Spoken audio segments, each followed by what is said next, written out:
For this track, we're not going to use multi-band compression. We just want to glue the mix together and get it sounding really good and maybe tame some peaks here and there.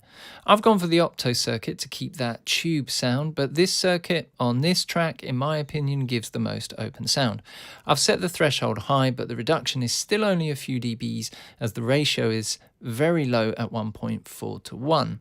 Unusually, I've set both the attack and release to very short values.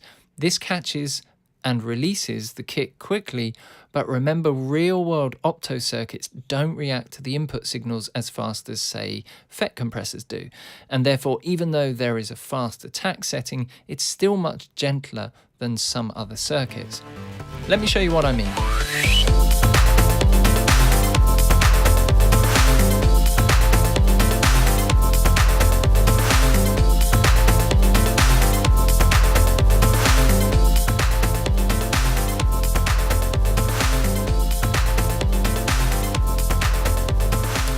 As you can see, the Studio FET, which emulates the 1176, produces up to 8 dBs of gain reduction compared to the Opto, which produces around 2 dBs. Why is this? Well, as discussed in the compression chapter, Optos use light-sensitive bulbs that glow brighter as the signal increases. These bulbs take longer to wake up, and therefore the Opto circuit is great when you're mastering with faster attack times because it's much gentler than the other circuits, and attack takes longer to respond. Hence, the gain reduction is not as severe even when using fast attack times. Opto circuits tend to be considered warmer and fuller, and in the case of this track, I think using the Opto circuit suits the music perfectly. The punch is retained, but the analog characteristic I'm going for is also there too. When it comes to limiting the mix, I'm going for a slightly different approach. I want to limit the music quite hard, but without crushing the music, and also take advantage of streaming levels. So the first thing I'm going to do is bring the compression output down by 7 dBs. That's a lot, but it means I can push the limiter and get it working harder without destroying the music. Normally I'd use the adaptive limiter. The adaptive limiter adds an analog character to the music, and since I've already added quite a lot of drive from the vintage EQs and the bit crusher, I want to bring the punch of the kickback. So I'm going for Logic's trusty super quick limiter to do the final heavy lifting. This will respond fast and add a more aggressive and punchier sound to the music. By dropping the compressor's output, I can increase the gain level of the limiter without squashing the mix too much. I've set the out ceiling to -1 dB, and you'll also notice I've loaded the level meter. This is purely so I can double check the true peak value of the music.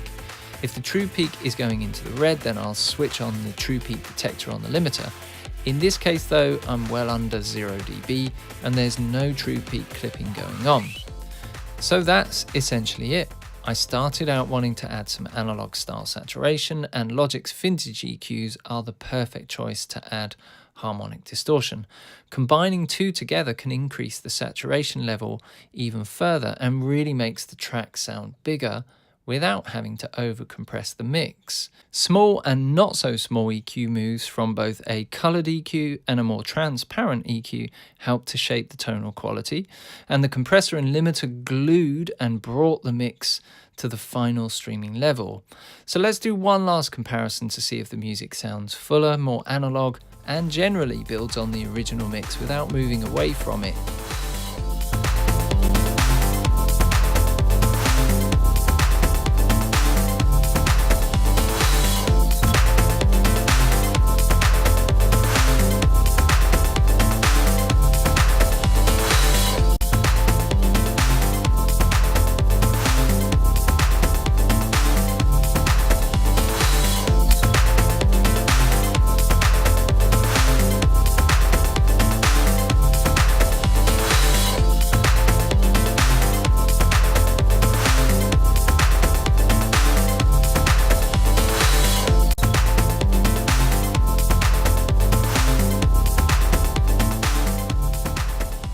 Mastering is all about making choices. What do you want to achieve? Make the track fuller, bassier, brighter, or more saturated.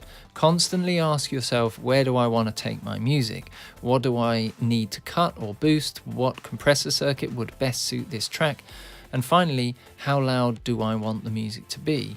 With modern LUFS levels, you have more room to create great music full of dynamics without having to compete for level. You have so much more power with Logic's excellent plugin set to create amazing sounding music. It's all at your fingertips, and with saturation, you don't always need to over-compress or over-limit the mix. You have the tools to shape the color and add harmonic distortion right within Logic Pro X to make full and fat sounding mixes.